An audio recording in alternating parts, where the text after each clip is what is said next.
sois le bienvenu. On se retrouve aujourd'hui pour démontrer l'unicité du polynôme interpolateur de Lagrange que l'on a construit dans l'émission numéro 26. Je vais considérer n plus 1 réel distinct, numéroté de 0 à n, où n est un entier naturel non nul.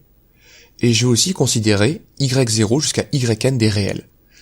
Et mon but, ça va être de démontrer qu'il existe un unique polynôme de degré O plus n, tel que, quel que soit i, p de i, ça soit yi. Donc je rappelle ici brièvement que géométriquement ça s'illustre très bien.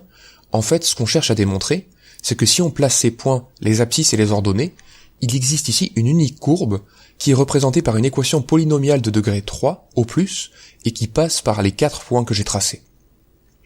Alors en fait, l'existence, on l'a déjà démontré dans cette émission numéro 26, mais aujourd'hui on va se demander, est-ce que cette fonction polynomiale est unique ? Et pour ça, l'idée est très jolie, c'est de s'appuyer sur l'algèbre linéaire et de considérer l'application qui va de Rn de x dans Rn plus 1 et qui, un polynôme P, associe le n plus 1 uplet de ses évaluations en les abscisses, c'est-à-dire en A0, A1, jusqu'à An. Alors je vais diviser mon tableau en 3 et je vais te démontrer 3 choses sur cette application phi. La première chose, c'est que phi est linéaire, c'est une application linéaire. Donc je vais le démontrer brièvement.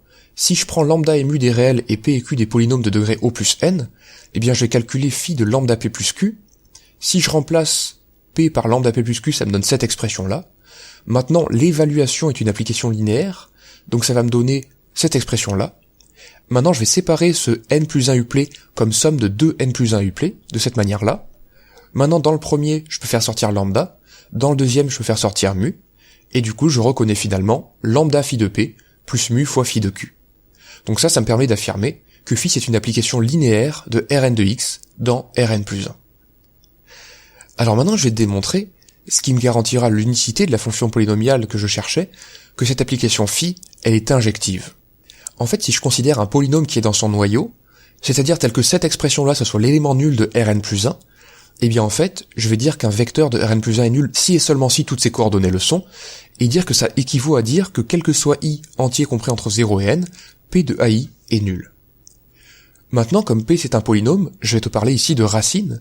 Je veux dire que le polynôme p c'est un polynôme de degré O plus n, par définition, qui admet n plus 1 racines. Les n plus 1 racines, ce sont tout simplement les ai. Et ces racines-là sont distinctes.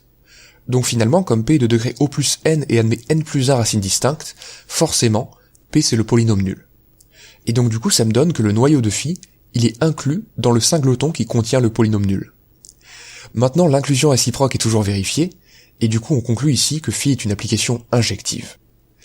Et ça me permet de conclure quant à l'unicité du polynôme interpolateur de Lagrange.